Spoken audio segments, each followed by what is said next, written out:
Welcome to Chapter 3, Topic 3. This is a cell envelope. We've talked about the inside of the cell, we've talked about the outside of the cell, now we're here to talk about what separates the two. Remember that prokaryotic cell envelopes are very unique, and this is one of our first steps to differentiate between bacteria in the laboratory. And that's precisely why this topic is important. This is our primary tool for identifying and classifying bacteria. So it's very important to understand these differentiations really quickly, so that you can move on in lab and move forward identifying your bacteria. We have 3 objectives for this topic. Make sure you read through these and are familiar and comfortable with them before moving on to the next topic. Cell envelopes are a very important topic in microbiology with regards to bacteria. So what is the cell envelope? We have 3 parts. Not all cells have all 3, some just have 2, but it's important to be familiar with them. We have the cell wall, the cell membrane, and the outer membrane. So it goes cell membrane being the closest to the cytoplasm, cell wall in between, and then the outer membrane for the last set. One of the structures that's really important for the envelope is peptidoglycan. This is a mesh-like substance that's created from repeating sugar chains mixed in with proteins.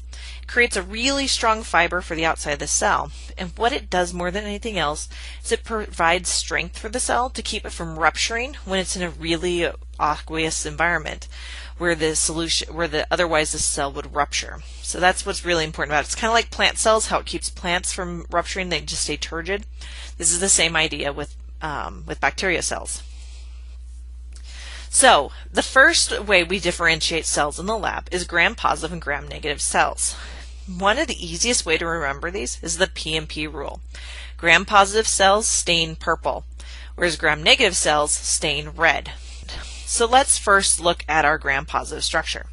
Gram-positive structure has a really thick peptidoglycan wall. You see that there on the slide?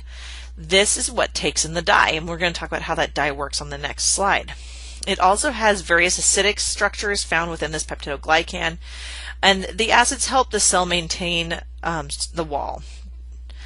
And underneath that thick peptidoglycan is the cell membrane, which is that phospholipid bilayer that you guys have talked about when you talked about eukaryotic membranes and things like that. So that's pretty much a standard cell membrane down there, and membrane-bound proteins within it. Now the gram-negative is more like a sandwich. It has 2 phospholipid bilayers, the outer membrane layer and the cell membrane, sandwiched by a thin peptidoglycan wall. The outer membrane has LPS, or lipid polysaccharides, found throughout it, and LPS is an endotoxin that can induce fever and shock reactions within the body. So LPSs can be very harmful to the body. So make sure you get a good idea about this, be able to draw these even. That'll really help you understand the differences. So let's talk through how gram staining works. Gram staining, we start with crystal violet stain. So you're going to put purple stain on both cells because in the lab you won't know what you have. Then you will and that'll get absorbed by the cells. Both of them will take up the stain for the first step. Then you add grams iodine, and what this does is it grabs onto that crystal violet and helps lock it into that peptidoglycan wall of the gram-positive cell. Then what we do is we add some alcohol.